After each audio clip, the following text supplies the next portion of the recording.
The most time-consuming task in Classic WoW is always that of running places. Now, with the new level cap, we'll be entering new leveling zones. That means that gathering flight points to these locations ahead of Phase 2 will make your life so much easier. Now, for the Alliance, we want to look at grabbing Menethil Harbor in Wetlands, which you most likely already have, as well as Darkshire in Duskwood, South Shore in Hillsbrad Foothills, Booty Bay in Stranglethorn, Thalinar in Feralis for anything you need to do in Thousand Needles and below, Nigel's Point in Desolace, and Refuge Point in Arathi Highlands.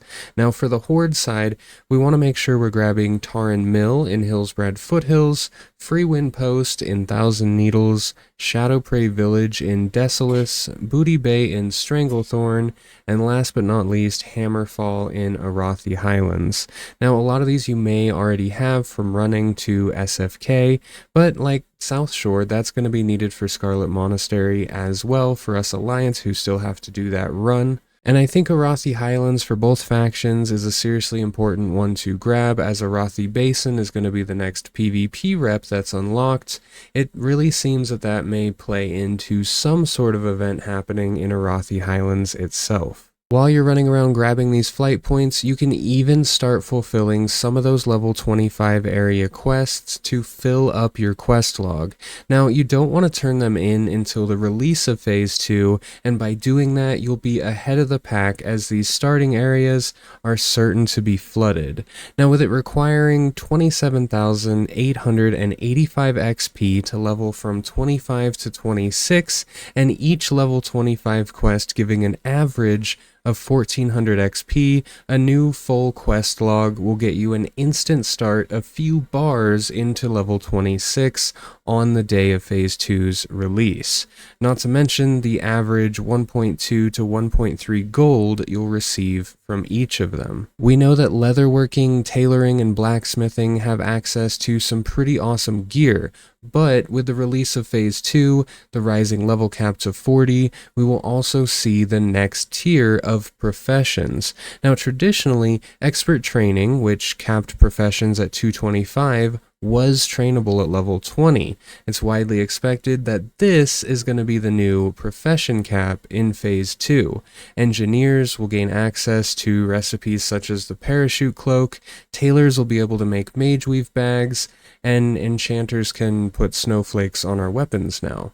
Now, the release of new recipes, including the potential of new epic recipes for professions that weren't shown love in Phase 1, means it's time to level.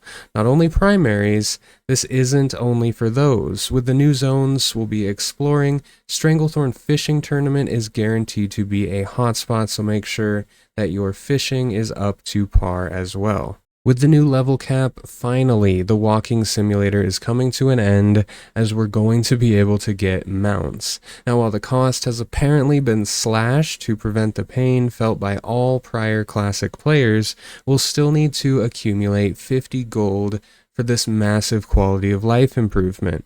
I mean, selling excess quest items as we go, gathering along the way, and avoiding window shopping that level 34 blue in the auction house will ensure we're ready to purchase our mount as soon as we ding 40. And on a side note, get your bags in order. Those 6 slots can easily be replaced for cheap before the new grind begins. Even your local supply officer, whether for Azeroth Commerce or Durotar Supply, sells a 12-slot bag just for being friendly. While the PvP reputation may be changing from Ashenvale and Warsong Gulch rep to Arathi, the Azeroth Commerce and Durotar Supply reputation will most likely retain its importance, with the level cap being raised from honored to revered and an untold number of rewards coming from this new stage. It's important to get yourself at least to the current cap of honored in preparation. And while some people are dreaming of a 4-month Phase 1, others find themselves with absolutely nothing to do after their raid reset. Professions and reputations are maxed out, honor rank is capped, and the runes have all been found. So this is a perfect time to level your alts, and that's whether for professions, a new experience with all of the runes, or like me and my warlock, just easy gold summoning people to Darkmoon Faire, but changes are constantly coming to Season of Discovery. As I'm editing this, a brand new wave of class hotfixes have been released. In this post, we have changes to mages, paladins, rogues, and shaman. In the mage category, we have Living Flame now benefits from and consumes Arcane Blast. In Paladin now, Avenger's Shield movement slow is now properly considered a snare and can be removed by effects that remove movement and pairing effects. So this is like the trinket, it can now get rid of that. Mana granted by Seal of Martyrdom to party and raid members has been increased, that's cool. Seal of Martyrdom grants all party and raid members 20% the damage, or 20% of damage the paladin takes, up from 10%. Now in rogues, Blade Dance has been updated to grant 10% parry at all ranks rather than increasing parry chance per combo point. The only effect of more combo points is now increased duration.